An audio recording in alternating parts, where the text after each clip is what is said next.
24 ঘন্টায় গাজায় ঝরল আরও 40 ফিলিস্তিনির প্রাণ। উপত্যকায় এখনও ইসরায়েলি বাহিনী তাদের অভিযান জারি রেখেছে। বৃহস্পতিবার ভোর থেকে শুক্রবার পর্যন্ত 24 ঘন্টায় গাজায় ইসরায়েলি সেনাদের গোলায় নিহত হয়েছেন অন্তত 40 জন ফিলিস্তিনি এবং আহত হয়েছেন আরও 98 জন। শুক্রবার সন্ধ্যায় এক বিবৃতিতে এই তথ্য নিশ্চিত করেছে গাজার স্বাস্থ্য মন্ত্রণালয়।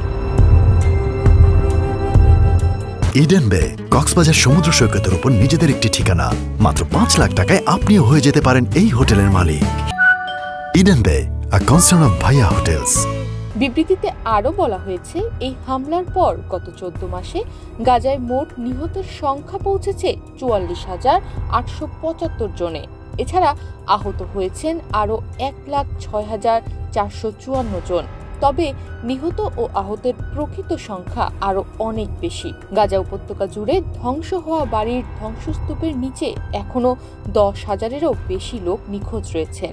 প্রয়োজনীয় সরঞ্জাম ও জনবলের অভাবে তাদের উদ্ধার করা সম্ভব হয়নি। গত 7 অক্টোবর হামাসের নজিরবিহীন আন্তঃসীমান্ত হামলার পর থেকে ইসরায়েল গাজা উপত্যকায় অবিরাম বিমান ও স্থল হামলা চালিয়েই যাচ্ছে। অবরুদ্ধ এই ভূখণ্ডের 60% অবকাঠামো ক্ষতিগ্রস্ত বা ধ্বংস হয়ে গেছে।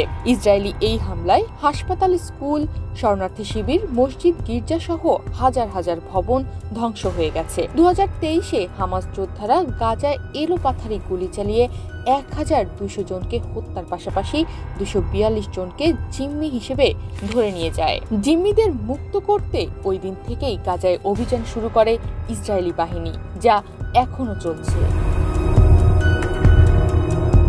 জাতিসংঘের মতে ইসরায়েলের বর্বর আক্রমণের কারণে গাজার প্রায় 85% ফিলিস্তিনি বাস্তুচ্যুত হয়েছেন। গাজাবাসীদের এই মুহূর্তে খাদ্য, বিশুদ্ধ পানি এবং ওষুধের তীব্র সংকটের মধ্যে এক নিরাপত্তাহীন অবস্থার মধ্যে দিন পার করতে হচ্ছে। ইসরায়েল ইতোমধ্যেই আন্তর্জাতিক বিচার আদালতে গণহত্যার অভিযোগে অভিযুক্ত হয়েছে। তনিমা রহমান, বাংলাদেশ প্রতিদিন।